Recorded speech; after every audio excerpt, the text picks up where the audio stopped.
So I was reading a book on couples therapy, and there are some great points the psychiatrist is making in that book. And in this video, I want to share with you 3 points that will help you to maintain a healthy relationship with your partner. The first thing the author tells us is that the dissatisfaction in relationship comes from one or both the partners not getting enough of what they want or getting too much of what they don't want. In every relationship, we have certain things that we want in the relationship and certain things that we do not want in the relationship. So, for example, if physical intimacy is something you want in your relationship but you aren't getting it enough, you will have dissatisfaction in the relationship. And if there is, suppose if drama is something you do not want in your relationship, and if you get too much drama in the relationship, you will be dissatisfied. If you want communication in your relationship and you are not getting it enough, you will be dissatisfied.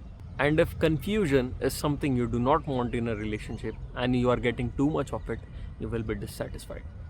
So when you and your partner are clear about what they want and they are communicated with each other, it is better, it is more progressive, and it creates more chances of having a satisfying relationship. Second is emotional overlays of hurt, fear, insecurities can create so much struggles in the relationship. It can cause self-defeating behaviors. A classic example for this is avoidant personality. People with avoidant personality are the people, they have this type of attachment style where they want and have this desire to have intimate, fulfilling relationship with other people.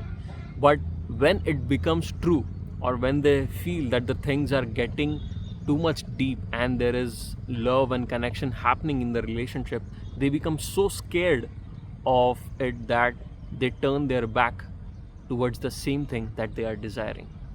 Now, this happens due to their fear of intimacy and their fear of getting hurt, fear of getting loved.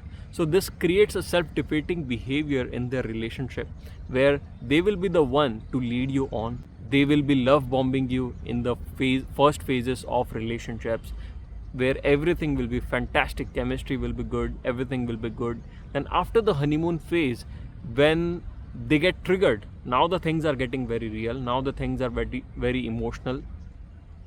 They put on these walls, these defensive mechanisms where they start to push you away, and they might label your basic needs as being needy, as being too pushy, having unrealistic expectations, etc. So these underlying insecurities and fears, they create self-sabotaging behaviors in relationship. So it is very important that you find a healthy individual for yourself who is secure in himself, who knows his fears and is able to work through it. There is a willingness to overcome the insecurities and fears. So if your relationships are not working out, there could be the chances that the fear and insecurity inside you and your partner are overlaying the frustrations of the relationship. So the solution to these two problems is, first, be a giver in the relationship, not a getter. Okay, give as much as you can without questioning if whatever you're giving is of value or not. Whatever you can give, how much ever you can give it all. Do not keep even a little bit left in yourself. Give 100% effort, give 100% love, give 100% communication, everything. Even if you are scared to give it, just give it. Because if you don't, if you cut yourself some slack and go down this road of just taking in, just absorbing, just being the one to get his needs fulfilled and not giving anything in return, not keeping your partner on the same priority as yourself for happiness, love, connection, everything, then you are the one who will be getting hurt.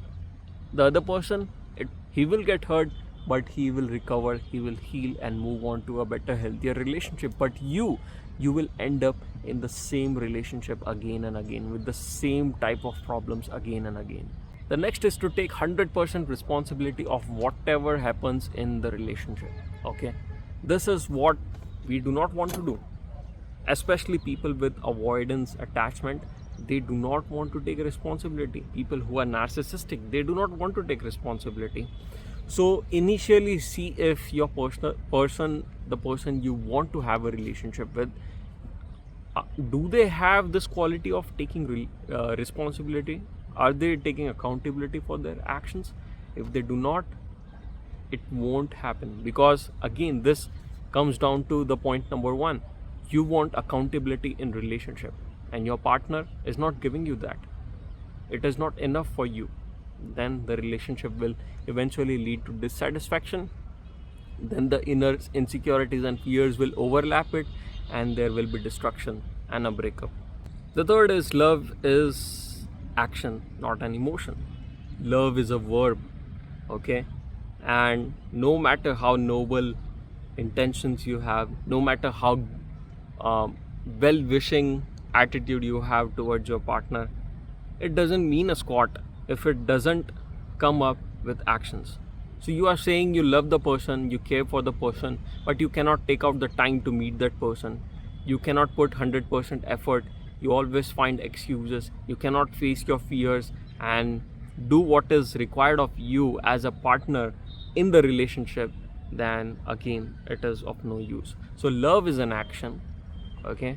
Always focus on doing the right things more than feeling good that you have well intentions for other people. You are only living in a delusion if you feel that having good intentions for other people is enough. It is not. And if you cannot accept this truth, if you cannot digest this truth, you will someday realize that, because relationships are based on mutual respect, mutual effort, mutual consideration, mutual priority, mutual everything, literally everything.